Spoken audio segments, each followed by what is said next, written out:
den Ringfuß am Boden. Und wenn ich sage Stopp, dann machst du eine Notbremse.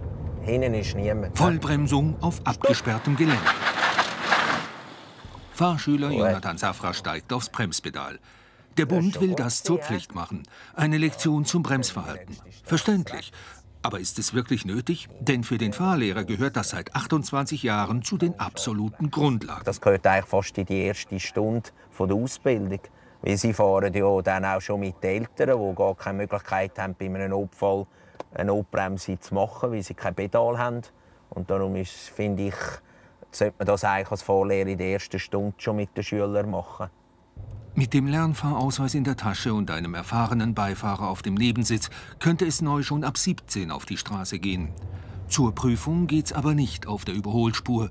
Wer unter 25 ist, muss mindestens ein Jahr lang Fahrpraxis sammeln. Das Bundesamt für Straßen will dadurch mehr Sicherheit für die Jungen erreichen. Sie seien am häufigsten in Unfälle verwickelt.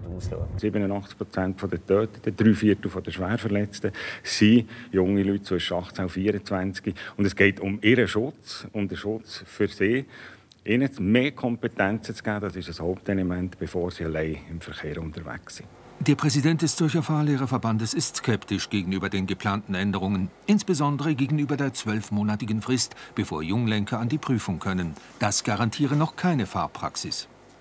Es hängt nicht an den 12 Monaten, es hängt an den Kilometern, die ich gefahren bin, an den Stunden, die ich im Auto gehockt bin. Und es gibt Leute, die gehen sehr intensiv fahren, die können in 3 Monaten mehr Stunden machen als andere in 2 Jahren.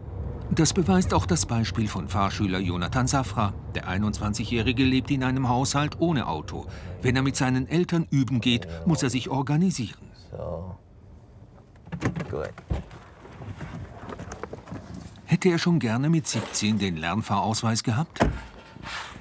Ja, also ich persönlich denke, dass es noch ein bisschen zu früh ist. Also ich wäre in diesem Alter noch nicht genug reif gewesen, um ein Fahrzeug zu steuern.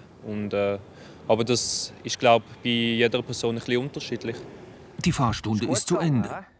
Es gibt noch ein paar Punkte zum Verbessern. Was du ein bisschen schauen musst, das ist, dass du ein bisschen besser beobachtest. Also Kreuzungen, Verzweigungen, auch ein bisschen mehr gegen hinten, was um dein Auto ist.